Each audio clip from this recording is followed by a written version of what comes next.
항상 성령 안에서 기도하라 하시고, 또 복음의 비밀을 이제는 담대히 알리는 그 일을 위해서 기도하라고 했습니다. 예수님을 우리 마음에 주님으로 모시는 성도에게는 이상한 담대함이 생기게 되어 있습니다. 어떤 문제나 어려움 앞에서 두려움이라든지 염려보다는 오히려 편안함을 느끼는 것이 정말 신기하고 감사합니다.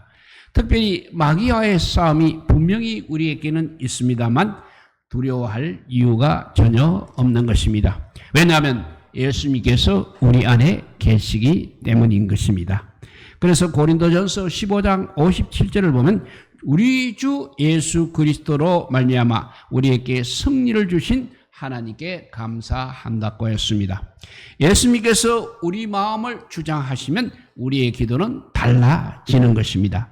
누구나 중병에 걸리거나 사고를 당하거나 자신의 한계를 넘어서는 일들을 만나게 되면 정말 간절하게 그때는 기도하게 마련입니다. 그렇지만 예수님을 마음의 주님으로 모시고 살게 되면 그런 기도가 아닌 기도를 하게 된다는 것입니다.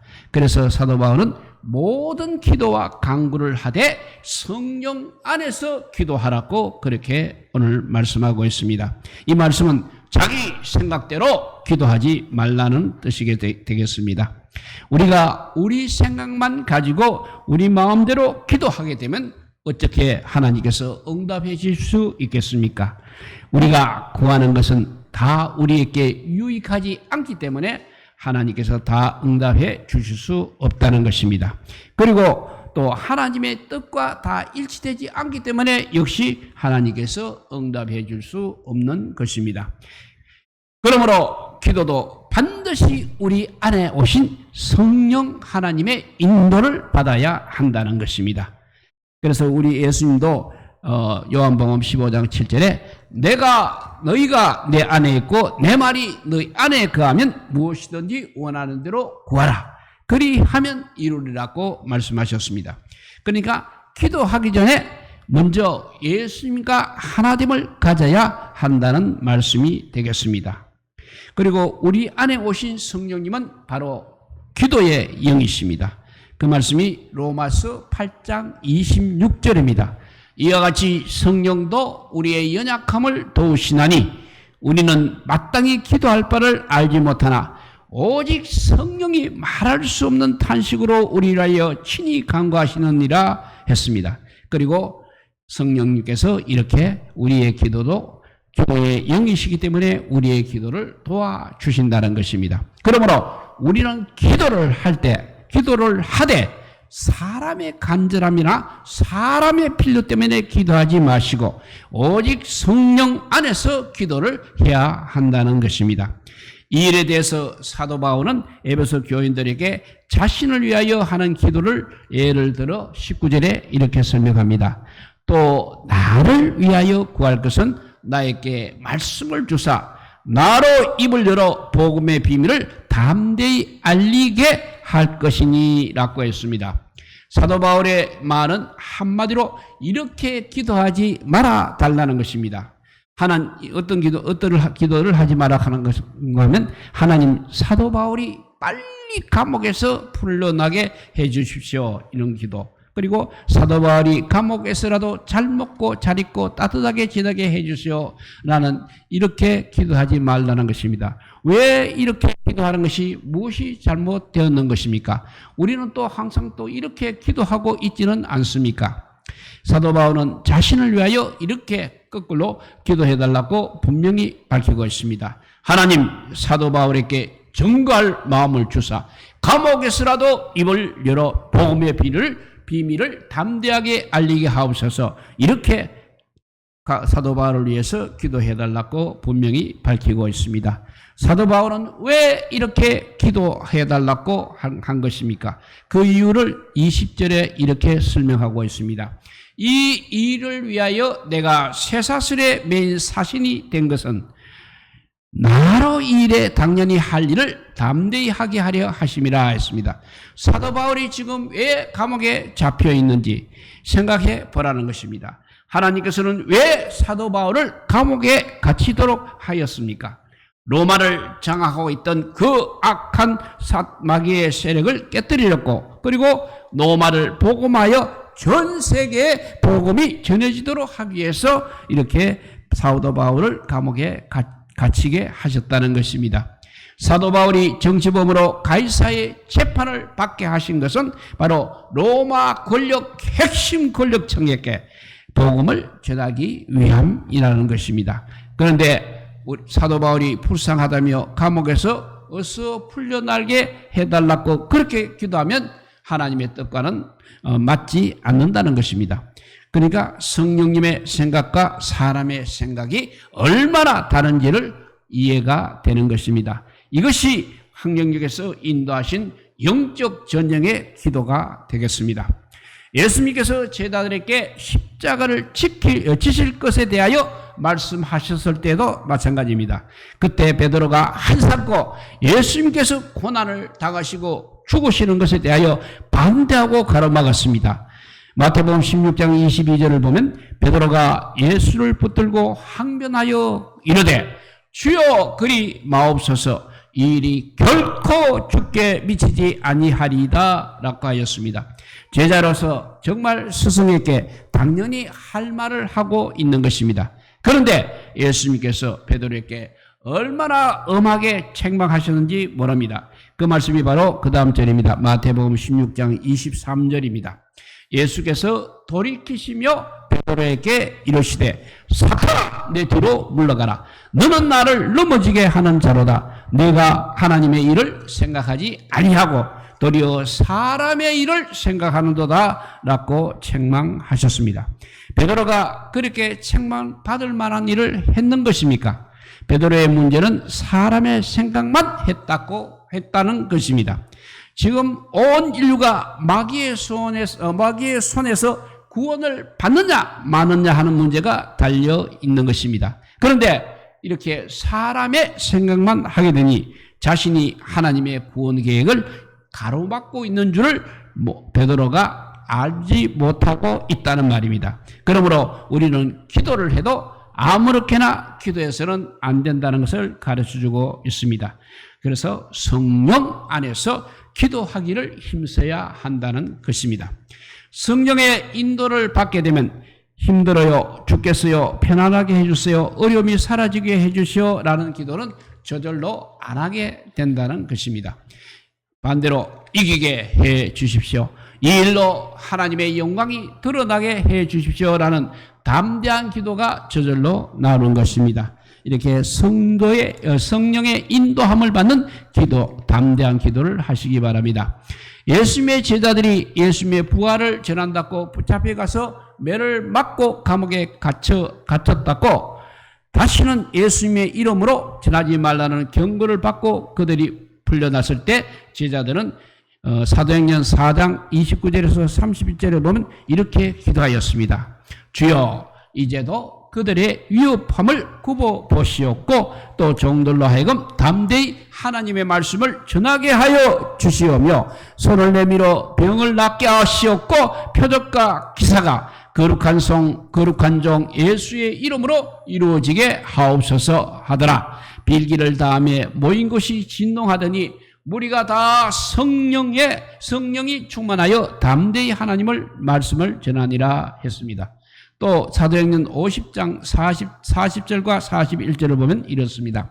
그들이 옳게 여겨 사도들을 불러들여 채찍질하며 예수의 이름으로 말하는 것을 금하고 놓으니 사도들은 그 이름을 위하여 능력을 받는 일에 합당한 자로 여기심을 기뻐하면서 공회를 떠났다고 했습니다. 이렇게 성령 안에서 기도하게 되면 정말 놀라운 기도가 나온다는 것입니다. 자신이 생각하지도 못하는 기도가 나온다는 것입니다.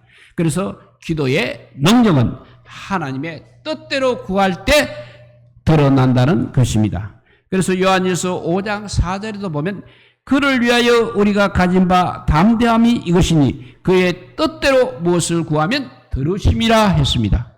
하나님의 뜻은 우리가 어떻게 알 수 있습니까? 성령을 의지하면 하나님의 뜻을 알 수 있는 것입니다. 그래서 로마서 8장 27절입니다. 마음을 살피시는 이가 성령의 생각을 아시나니 이는 성령이 하나님의 뜻대로 성도를 위하여 간구하심이니라 했습니다. 기도는 사탄이 가장 많은 공격을 하는 부분입니다. 왜냐하면 기도하면 성도가 승리하기 때문에 그렇습니다. 그래서 마귀는 기도가 어렵다는 생각을 이렇게 심어주는 것입니다. 만일 우리가 기도하는 것이 힘들다면 바로 사탄이 우리 마음속에 침투해 들어 있다는 뜻이 되겠습니다. 마귀는 기도가 어렵다는 생각을 심어준다는 사실을 깨닫고 마음속에 사탄이 침투하지 못하도록 우리가 막고 기도를 해야 되겠습니다. 그래서 기도는 본질적으로 너무나 쉬운 것입니다. 하나님께서 독생자를 주시고 예수님께서 십자가에서 죽으시고 그리고 성령님이 우리 안에 오신 것은 바로 우리 모두가 기도할 수 있도록 하시기 위함이기 때문에 그렇습니다. 우리 모두가 기도할 수 있도록 하시기 위함 때문에 하나님께서는 먼저 독생자를 주시고 또 독생자 예수님께서 십자가에서 죽으시고 또 죽으시고 난 뒤에 또 성령님이 우리 안에 오신 것은 바로 우리 모두가 마음껏 기도할 수 있도록 하시기 위함 때문인 것입니다. 그리고 그때 지성소 휘장이 찢어졌습니다. 지성소 휘장이 찢어졌다는 것은 우리가 하나님께 기도할 문이 열렸다는 것입니다. 그러니까 기도의 장애물을 다 없이 해주신 것입니다. 그러니까 기도가 쉽도록 하기 위함인 것입니다. 그래서 로마서 8장 15절에 보면 너희는 다시 무서워하는 종의 영을 받지 아니하고 양자의 영을 받았으므로 우리가 아버지라고 부르짖느니라 했습니다. 우리가 예수님을 영접하기 전에는 하나님은 그야말로 두려운 분이십니다. 왜냐하면 우리 안에 우리 안에 있는 영이 종의 영이기 때문입니다. 그러나 우리가 예수님을 영접하면 무수하는 종의 영은 떠나갑니다. 그리고 하나님을 아버지라고 부르게 하시는 성령님이 오신 것입니다. 그러므로 우리가 예수님을 영접만 하게 되면 누구나 언제나 또 쉽게 기도할 수 있다는 것입니다. 그러니까 어린아이도 기도할 수 있는 것이고 사형수도 기도할 수 있는 것입니다. 탕자도 기도할 수 있는 것입니다. 그래서 기도란 것은 성령이 오시면 예수님을 영접하여서 성령이 오시면 기도란 것은 쉬워지고 축복이고 기쁜 일이라는 것입니다. 그런데 기도가 어렵다면 무슨 일이 벌어지겠습니까? 엄청난 것을 우리가 도전받고 있는 것입니다. 왜 그런데도 우리는 가만히 있는 것입니까? 집에 도둑이 들어서 값비싼 물건과 집문서를 가져갔다면 우리는 어떻게 하시겠습니까? 또 건강을 잃었다면 어떻게 하시겠습니까? 보이스피싱으로 예금이 다 사라졌다면 어떻게 하시겠습니까? 자녀를 잃어버렸다면 어떻게 하시겠습니까? 안타까워하며 대책을 놓고 발버둥 치지 않겠습니까? 그런데 기도가 어렵고 잘 안 될 때는 어떻게 우리는 하고 있는 것입니까? 왜 아무렇지도 않고 있는 것입니까? 누가 목을 졸라 숨이 막히면 어떻게 하시는 것입니까? 몸부림을 칠 것입니다. 젖 먹던 힘도 다 내어서 뿌리쳐야 할 것입니다. 그런데 왜 영적인 숨이 막히면 그렇게 조용히 있느냐 하는 것입니다. 그래서 사도 바울은 깨어 기도 구하기를 항상 힘쓰며 라고 한 것입니다. 깨어 구하기를 항상 힘써야 한다고 했습니다. 기도가 지금 잘 안 되고 있는 것은 마귀에게 완전히 당하고 있기 때문인 것입니다. 마귀는 어떻게 해서라도 기도의 무기를 빼앗아가려고 노리고 있습니다. 그러니 우리가 속으면 안 된다는 것입니다. 기도를 하는 사람들도 여전히 조심은 해야 합니다. 마귀가 우리에게 기도하는 것을 막지 못한다면 반대로 또 기도를 왜곡시키기도 하기 때문입니다. 그래서 자신만을 위한 기도를 하라는 것입니다. 편안함만을 위하여 기도하라고 하는 것입니다. 그래서 사도 바울은 여러 성도를 위하여 구하라고 하였습니다. 정말 예수님을 바라보는 사람은 결코 자기만을 위하여 기도하지 않는 것입니다. 성령 안에 기도하게 되면 우리 주위에 고통받는 사람들, 또 여러 성도들을 보게 하시고 그들을 위해서 기도하게 하시는 것입니다. A.W. 토저 박사님은 열심히는 기도 그리스도인들이 범할 수 있는 가장 보편성 있는 가오는 하나님의 일에 너무 빠져서 하나님께 기도하는 것을 게을리 하는 일이라고 했습니다. 이렇게 하나님의 일에 너무 바빠서 하나님께 기도하는 것을 게을리 하는 것이 바로 정말 열심히는 그리스도인들이 범할 수 있는 가장 보편적인 가오라는 것입니다. 그래서 어떻게 교회를 열심히 하느라 정말 너무 바빠서 하나님께 기도하지 못한다면 매우 중요한 것을 망각하고 있다는 것입니다. 그래서 토저 박사님은 계속해서 이렇게 말씀합니다. 이렇게 하나님께 기도하기를 등한히 여기는 사람은 조만간 하나님의 일에 대한 또 의욕조차 이제는 잃어버리고 오히려 시험에 들게 될 것이라고 했습니다. 교회를 위한 진정한 봉사는 바로 기도하면서 하는 봉사가 교회를 위한 진정한 봉사인 것입니다. 기도가 없는 열심은 거꾸로 곧 시험이 된다는 사실을 기억해야 되겠습니다. 우리나라의 통일을 위하여 기도하고 계십니까? 우리가 기도하지 않으면 통일이 되어도 하나님께서 주시는 통일이 이루어지지 않는다는 것입니다. 그때 눈물과 고통의 기도를 생각하면 지금 기도하는 것이 훨씬 쉽다는 것입니다. 성령 안에서 기도하면 정말 놀라운 승리를 경험하게 될 것입니다. 어느 교회 목사님 부부의 이야기입니다. 그 목사님은 최근에 셋째 아이를 얻었다고 합니다. 낳고 보니 그 어린 아이는 다운 증후군의 아이였습니다. 그래서 목사님의 마음이 철렁 내려앉았습니다. 한동안 밥이 안 넘어가고 잠이 오지 않았습니다. 하나님께서 나를 사랑하신다면 왜 나에게 이런 일이 생기나 원망 같은 마음도 생기게 되었습니다. 그런데 기도하면서 지금까지 자신의 기쁨이 예수님 때문이 아님을 알았다는 것입니다. 그동안 기뻐했던 것은 좋은 일, 좋은 환경 때문에 기뻐했다는 것입니다. 환경이 조금만 어려워지면 그 기쁨이 사라지고 내가 정말로 조금만 환경이 어려워지면 기쁨이 그리고 환경이 어려워지고 기쁨이 사라진다면 내가 정말 예수님으로 기뻐하는 사람이 아니었구나라고 깨달았다는 것입니다. 그래서 그것을 회개하며 기도하는 중에 그 아이가 혹시 다른 가정에 태어났다면 태어날 수 없었을지도 모른다. 그리고 버림받을 수도 있다는 사실이 생각나면서 이 아이가 하나님께서 우리 가정을 너무 사랑하셔서 주신 선물임을 비로소 깨달았다는 것입니다. 그래서 다음 날 어느 권사님이 하나님께서 목사님을 너무나 사랑하시는 것 같습니다 하는 말을 듣고 확인을 할 수 있었다는 것입니다. 그 아이를 보게 되면 하나님께서 우리를 사랑하신다는 증거로 보여서 너무나 감사하게 되었다는 이야기입니다. 또 사모님은 다운 증후군인 아이를 출산하고도 슬퍼하거나 괴로워하지 못하고 있다는 것입니다. 왜냐하면 장애 아를 둔 교인들이 생각났기 때문입니다. 임신 중 교인들도 의식이 되었습니다. 게다가 두 아이는 엄마가 동생을 낳고 슬퍼하는 것을 보면 어떤 생각을 할까? 그러니 내석도 하지 못하고 마음이 더 힘들었다고 합니다. 그러면서 하나님께 물어보았다고 합니다. 하나님, 이것이 바로 우리를 향한 선한 계획입니까? 하고 물어보았답니다. 그때 갑자기 6살 된 딸에게 선물을 사다 주었는데 자기가 원하는 것이 아니라고 자기 마음에 들지 않다고 내던지며 화를 내고 울던 때가 생각났습니다. 그때는 부모로서 도저히 딸을 이해시킬 수 없어서 힘들어하던 일이 생각나고 지금 내가 그렇구나 하고 깨달아지더라는 것입니다. 하나님께서 나에게 귀한 선물을 주셨는데 내가 그것을 제대로 깨닫지 못하고 내 생각과 다르다고 원망하고 슬퍼하고 있구나. 그리고 하나님의 선한 계획이구나. 정말 이 아이가 축복이구나. 하나님께 소망을 두고 사는 삶, 하나님의 사랑을 배우겠구나 생각하면서 너무나 감사했다는 간증입니다.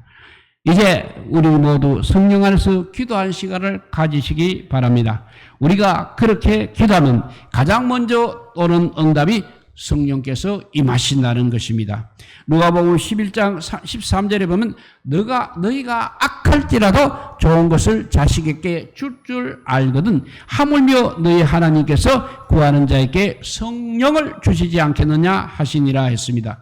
왜 구하는데 성령님이 오시는 것입니까?